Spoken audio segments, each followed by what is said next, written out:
Previously, Jill met an umbrella mercenary known as Carlos Oliveira at the Grill 13 restaurant, and seconds later, the Nemesis would find them, and together, Jill and Carlos fought bravely and managed to defeat the monster. After doing so, Jill exited the restaurant alone as she did not trust Carlos since he works for Umbrella. She headed straight for the newspaper building.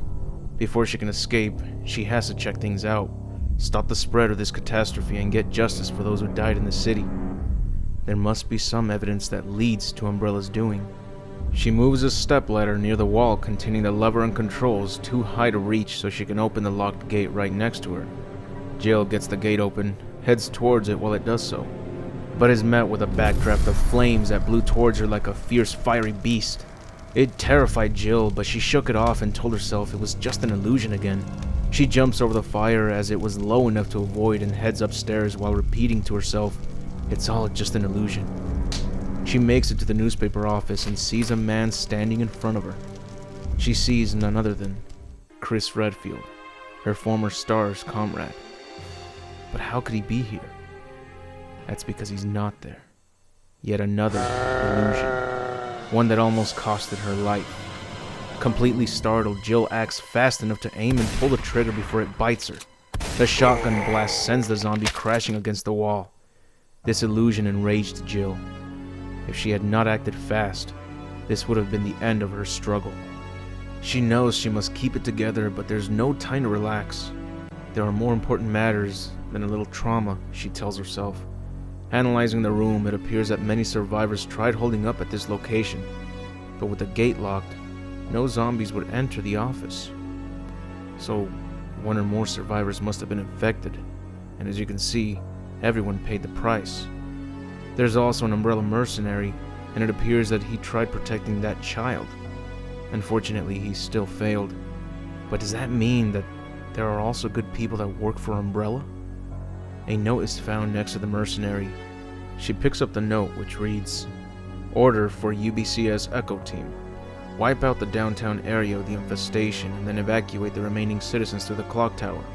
Among the civilians, remember to give priority to the employees of Umbrella's affiliates. Remember to stay alert because the infected have a high endurance rate and will strike without hesitation. Evacuation procedure.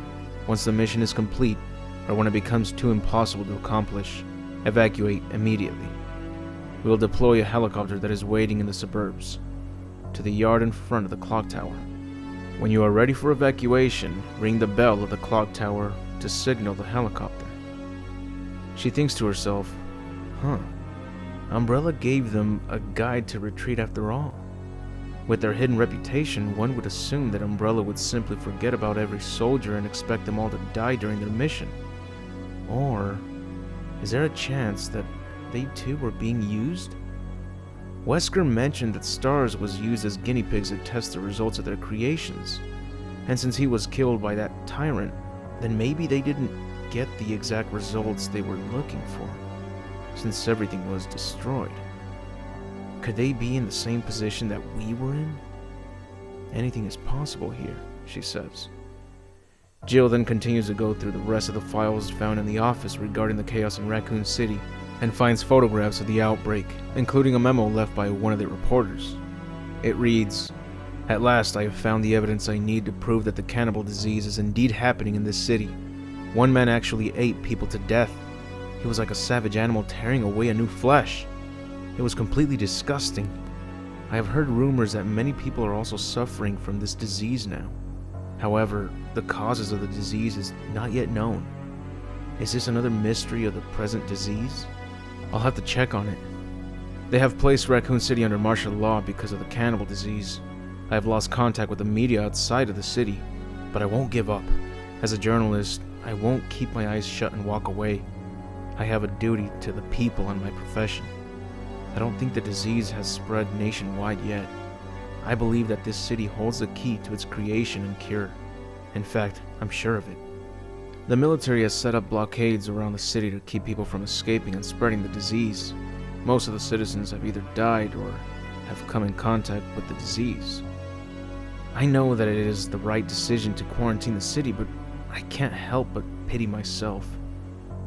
If I am infected or eaten, it doesn't matter. My fate is already sealed. All I have left is my journalism. I won't give up until I solve the mystery of this deadly disease. I have just discovered that the disease does not spread through the air, but by some other means. That's the end of that memo. No signatures to identify who this reporter was. She continues to search the office and finds a green gem and a reloading tool with 8 jars filled with gunpowder. This can be used to create ammunition for the weapons Jill carries. She makes great use of these items and begins mixing them to create as much ammo as she can before the entire building catches on fire. The flames begin catching up to her, so she collects what she's gotten out of this reloading tool, takes the green gem, and exits the room, but is forced to jump out of the window next to the entrance to the office. With the green gem and blue gem which she found at the police station, there's one place she can now enter: the Raccoon City Hall. As she heads west, she thinks to herself, from the documents of the Umbrella Organization members, it is known that they have another way of retreating. Perhaps this is the last way to escape. Jill reaches the entrance gate. To leave this area, one must cross this remote gate, and to open this gate, the gem of a gem clock must be complete. But facing this door, the invisible sense of oppression made her feel fear of power. She spent her childhood growing up in Raccoon City, and after everything she's been through, she's still just a person, but also a girl. During the day, facing the enemy of death again and again, every time a door is opened, she does not know what kind of terror she will encounter. She even has a fear of following the door, and with her experience at the Spencer mansion, it never made things easier. At this lonely and helpless time, she thought of a person who was born and died alongside her, a person she remembers and misses. Thinking of him gave her a strong heart. She's not the only one facing this situation. Chris is investigating the depths of Umbrella in Europe. She tells herself, I believe that spiritually he is determined to support himself, just as I support him mentally at this moment. And we must continue to the best. She inserts the gems, and as the gate unlocked itself, the feeling of oppression multiplied. But she faces it, controlling that fear, and tells herself, I will not be afraid of you.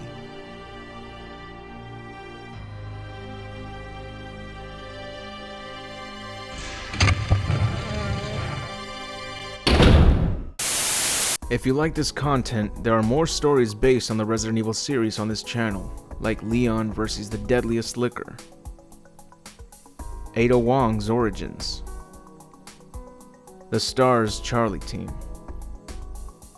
William Birkin versus the Nemesis, countless additional side stories that took place before, during, and after the outbreak in Raccoon City, including more franchises for your entertainment. Take some time to browse through the archives of many playlists, such as the 10 Awesome Facts videos on Tekken, Mortal Kombat, Dragon Ball Z, and more. Now, back to the story of Jill's perilous struggle in Raccoon City. It seems quiet, like passing through a faint illusion. After meeting these zombies for the first time, facing these heartless plotting cadavers time after time, and fleeing again and again, just seems to form a kind of dance with the Grim Reaper. As she continues through the silent path, a Cerberus approaches slowly and prepares a lunge towards Jill. Then, with a quick and fierce effort to tear through her throat, it lunges in for a surprise attack and... Illusions or reality, Jill has gone through the gate with a new outlook. She is more than prepared for the worst to come. The nightmare may recommence, but her skills and weaponry are there to welcome these demons with open arms. She reaches the cable car, but it appears to be out of commission. She enters the cable car to see what is required to get it started. As soon as she does so, someone enters the cable car from the opposite end and mentions out loud, "No need to watch. The cable car won't move." Sergeant Nikolai Zinoviev of the UBCS approaches Jill and says, "Who are you supposed to be? I'm surprised to see a citizen of Raccoon still alive." She informs him that her name is Jill Valentine, and unlike ordinary citizens, she is a member of STARS. After seeing that one of the Umbrella mercenaries sacrificed himself to protect the child, she felt comfortable identifying herself, but also, she needed to make sure that he knew that she wasn't someone to take lightly. Stars, you say? Judging by the sound and identity, he now knew that she was a person who was in contact with the outside. It turned out that there was another mercenary in the cable car, one wounded but fighting to survive. She goes over to check on his condition. "Oh, this looks bad," she says. The injured soldier says out loud in a paranoid state, "Ugh, they're coming. Everyone get ready. Fire! Fire! Stay together!" Jill asks him to stay calm. Everything will be okay. Someone else enters the cable car, and it turns out to be Carlos. "I'm surprised to see you here," he tells her. "Here, this case was strapped to that thing that attacked us earlier. You should hold on to it. Might come in handy seeing as you won't be working with us. It's really impossible to expect that we'll be meeting again anytime soon." Jill takes the case with her, and Carlos then says, "It got back up, you know. That monster attacked me after you left." Before she replies, Nikolai approaches them and says, "This city is becoming a wasteland every second going by. We must evacuate as soon as possible, and this cable car isn't doing us any favors if it won't move. Let's get the necessary items to get this thing moving. If we can do that, we'll head to the clock tower area, which is the designated landing zone for the extraction chopper. Once we get there and give the signal, the chopper will fly in and pull us out." Carlos replies, "With that much ground to cover, is it possible to make it on foot?" And Nikolai replies, "That's one problem. But the main issue we have is that the landing zone is cut off from here by the fire. We have no choice but to operate this cable car and navigate right through it. Fortunately, we can use it as a moving shield and help us get right through the worst areas." Carlos replies, "Works for me. Good plan, sir." Nikolai exits after saying, "Okay people, let's get moving." Before Carlos heads out, he tosses another useful item to Jill, a side pack for a little extra inventory space. She catches it and Carlos tells her it's a multi-purpose side pack for military use. She smirks a bit and tells him that her name is Jill Valentine, and thanks. He responds, "Goodbye, Jill," then exits the cable car. They all head out separately and search for the items needed to get the cable car up and running. Before Jill exits the cable car, she notices an adjustable wrench which can be quite useful, so she takes it with her and proceeds to exit the cable car. And this is where we end this chapter. Find out next time what fate has in store for Jill and Carlos on their own separate scenarios. As for now, that's it for the video. If you enjoyed the video, hit the like button to give this video a chance to grow. I'd like to thank all my Patreon supporters for their impeccable generosity. Your support means a lot to me, and you are part of the reason why I try to make the best content that I can. And if you like this content, check out the rest of my channel. You'll find more entertainment from separate franchises I like to cover, such as Mortal Kombat, Dragon Ball Z, Celebrity Deathmatch, Men in Black, The Mask, Batman comics, The Terminator, TMNT, Dino Crises, Resident Evil, and more. If you're a Patreon supporter, check out my exclusive videos such as the Gantz content. And if you'd like to show your support, go to my Patreon and support the channel, which is only $1. Sacrifice that McChicken for extra quality content, my friend. But anyways, I'll see you all in the next video, and remember to have an awesome day.